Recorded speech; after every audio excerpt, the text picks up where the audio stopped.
Okay, so it's getting colder, winter setting in, and if you ride a motorcycle, you hit that point, right? Yeah. What do you actually do with your bike for the next few months? Mm. Because it's way more than just wheeling it into the corner of the garage. We're talking about really protecting it, Mm. from rust, corrosion, that battery drain that always seems to happen. And just, well, things seizing up from sitting too long. Exactly. And look, this deep dive, it's basically your shortcut to getting this right. We've gone through a really solid step-by-step guide. And honestly, taking the time now, preparing the bike properly for storage, it genuinely saves you from potentially expensive repairs down the line. For sure. It means your bike's ready to go the second the weather turns nice again. No fuss. Absolutely. So that's our mission for you today. We're going to walk you through, well, everything you really need to know. Cleaning, maintenance, some good storage tips. Basically, how to keep your bike happy all winter. And yeah, it's not just about maintenance checklists. It's about looking after your investment, right? And making sure that first ride in spring is pure enjoyment, not troubleshooting. Spot on. Okay, so let's kick things off. Cleaning. Why isn't this just about making it look good? I mean, it's actually the very first step, isn't it? It really is foundational. What people often miss is that, dirt, road grime, especially any leftover road salt, that stuff is seriously corrosive.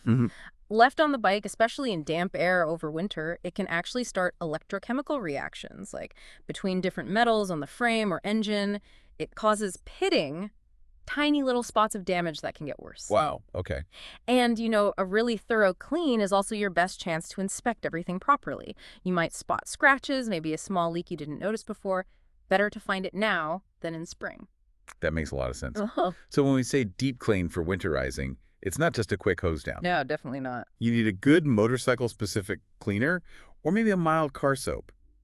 Stay away from like dish soap or household stuff, right? Yeah. That can strip wax or damage paint. Exactly. Avoid those harsh detergents. And really get into the fiddly bits under the fenders, around the swing arm pivot in those engine cooling fins. Yeah, where all the gunk collects. Precisely. Okay. Then, drying is super important. Microfiber towels are great. And compressed air. It's brilliant for blasting water out of crevices, bolt heads, the chain. Got it. Get it bone dry. Then, a layer of good quality wax or polish on the painted parts. That's your barrier against moisture and oxidation, the thing that makes paint dull or lets rust start. Okay.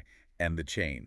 That needs special treatment too. Oh yeah. Degrease it properly. Use a brush to get the old stuff off. Then apply fresh chain lube, the right kind for your chain, and wipe off the excess. Too much just attracts dirt. Right. And clean the wheels, brakes, suspension. Yeah. Use plastic cleaner for fairings. Yep. Detail the whole thing. But quick heads up, resist using a high-pressure washer. Oh. Why is that? They can force water past seals, into wheel bearings, electrical connectors, suspension linkages. Creates more problems than it solves.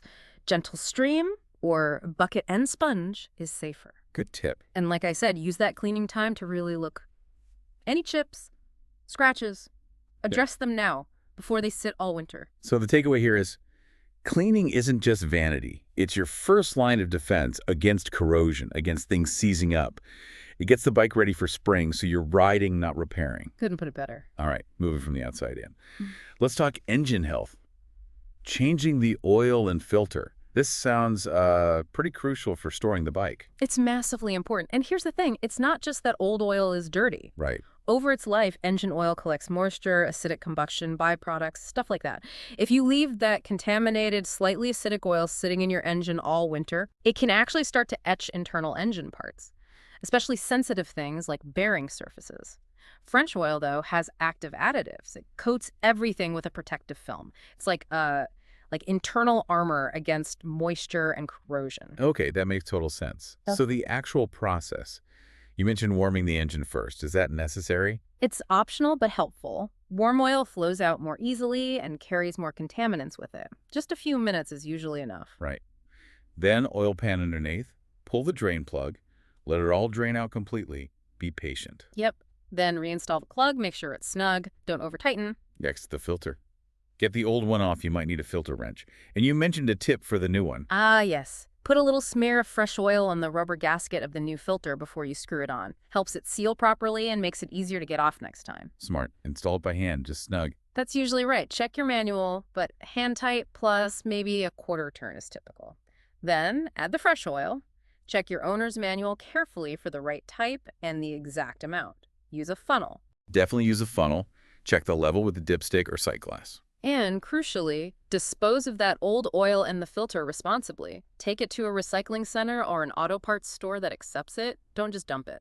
Absolutely. So that fresh oil is basically standing guard inside the engine all winter? Exactly. It's shielding against rust, corrosion, making sure everything stays lubricated and protected. So in spring, it just fires up and runs smoothly without any issues caused by that old, degraded oil.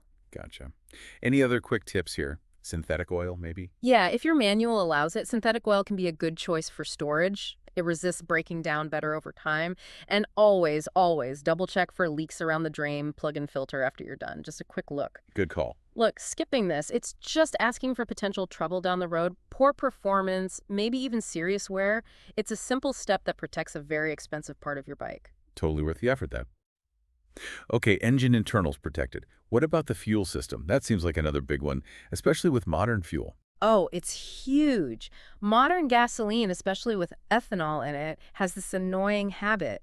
It absorbs water right out of the air. It's hygroscopic. Right, I've heard that. And over a few months of storage, that water plus the ethanol itself can cause the fuel to degrade. It's not just stale.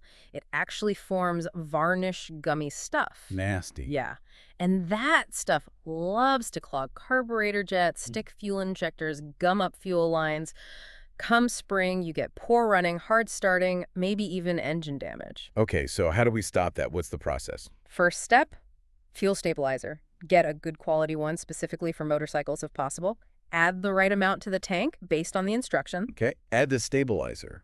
Then what? Then you need to run the engine for, say, 5 or 10 minutes. Make sure you're in a well-ventilated area, of course. Right, safety first. Why run it? That circulates the stabilized fuel through the entire system, through the fuel lines, the pump, the injectors, or the carburetor. You want that protection everywhere the fuel sits. Makes sense. Now, I've heard different things. Do you fill the tank up completely or drain it? Ugh, the big debate. Both methods work, they just have different pros and cons. Okay. Filling the tank right to the top leaves very little airspace. Less air means less moisture can get absorbed, which reduces the risk of the tank rusting inside. If you do this, just make sure you added enough stabilizer for the full tank. All right, so full tank minimizes rust. What about draining? Draining it completely eliminates any risk of the fuel itself going bad and causing gumming issues. The downside is you might get a bit more condensation inside the empty tank, and you'll definitely need to prime the system in spring. Might take a bit longer to start. Okay. Decisions. It often depends on your climate and how long you're storing it. Either way, before you button it up, just quickly inspect the fuel lines, tank condition, any connections. Look for cracks or wear. Good point. Hmm? Any difference for older bikes with carburetors versus fuel injection? Yeah, a slight refinement. For carbureted bikes, after you've run the stabilized fuel through, it's often a good idea to drain the carburetor float bowls. There's usually a little drain screw. That stops fuel evaporating in the bowl and leaving deposits right in the jets. Oh, okay. For fuel-injected bikes, just running the engine for those 5-10 minutes is enough. The stabilizer gets right into the injectors, and regardless of which method you chose, fill or drain. Always best to start the spring with completely fresh gasoline. Right. So protecting the fuel system is vital because bad fuel equals bad running, potentially big repair bills. This keeps everything happy and ready to go. Precisely. Saves you a massive headache come springtime. Okay, let's move on to something that catches a lot of people out. The battery. Often forgotten, but so easily damaged over winter. Yeah, it's a really common point of failure. And it's not just the cold, though that does reduce its power. The big enemy during storage is sulfation. Sulfation, what's that? Basically, when a lead-acid battery sits discharged, sulfate crystals form on the lead plates inside. These crystals are hard, they don't conduct electricity well, and they reduce the battery's ability to take or hold a charge. Leave it too long, and the damage can be permanent. Yikes. Yeah, I mean, think about it. How many people try to start their bike in spring and just get that sad click, click, click? A huge chunk of those are due to batteries dying over winter from sulfation. Okay, definitely want to avoid that. So what's the procedure? First, give it a look. Check the terminals. Any furry white or blue stuff, that's corrosion. Clean it off with a paste of baking soda and water. Use an old toothbrush. Make sure the connections are tight. Right. Clean and tight. Yeah. Then. Test it. Use a multimeter. A fully charged battery should show around 12.6 to 12.8 volts. If it's reading below, say, 12.4 volts, it really needs a proper charge before you store it. Okay, charge it up if needed, should you No. take it out of the bike. It's generally recommended, yeah, especially for longer storage. Why? Because even when the bike's off, there can be tiny electrical draws to the clock, maybe an alarm system. It's called parasitic drain. Oh, okay. Removing the battery stops that drain completely. Store it somewhere cool and dry, not on a cold concrete floor, maybe on a piece of wood or shelf in the garage or basement, away from extreme temperatures. And then, how do you keep it charged? The best solution is a battery tender or a trickle charger. Not just a regular charger, but one designed for maintenance. What's the difference? A tender provides a very low, slow charge, monitors the battery voltage, and shuts off or reduces the current when it's full, then tops it up as needed. It prevents overcharging, which can also damage a battery. Just hook it up and leave it. Okay, battery tender is ideal. What if you don't have one? Well, the minimum is to disconnect the negative terminal, the one marked with the minus sign. One. That stops the parasitic drain from the bike. But batteries naturally self-discharge over time anyway, so even disconnected, you might still need to give it a top-up charge periodically through the winter. Got it.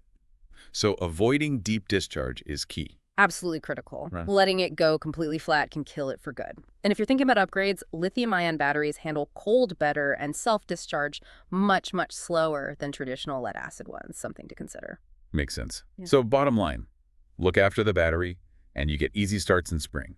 Saves time, money, and a whole lot of frustration. Exactly. It's about reliability when you most want it. Okay, final major area. Lubrication. Keeping all the moving parts moving smoothly. Seems simple, but probably pretty important too. Yeah, it's easy to overlook, but vital. Think about all the bits that pivot, slide, or roll.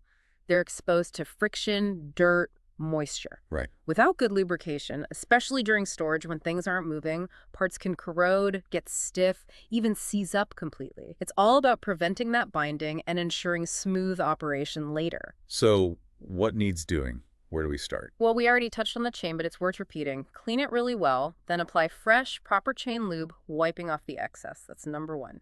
Okay, chain first. What else? Cables. Your throttle cables, clutch cable, maybe brake cables depending on the bike. Check they move smoothly, if they feel sticky or gritty. Yeah. Use a specific cable lubricant. There are tools that help clamp onto the end of the cable housing and force lube down inside. Makes a big difference to control feel. Ah, okay, cable luber tool. Good idea. Then think about pivot points. Your brake and clutch levers, the gear shifter linkage, the kickstand pivot, side stand pivot, foot peg pivots if they fold. Lots of little joints. Exactly. A little light machine oil or a silicone-based spray lubricant on those points. Work the part back and forth a few times after applying it, just to spread the lube around. Makes sense. Anything else? Suspension. Good point. Inspect your fork seals for any leaks or cracking. Clean any dirt away from the fork tubes where they slide into the lowers. You can get specific suspension sprays. Sometimes a little silicone spray helps keep the seal supple and prevents stiction, that initial stickiness. Okay, important tips here. Like, don't use WD-40 for everything. Right. Definitely use the right product for the job.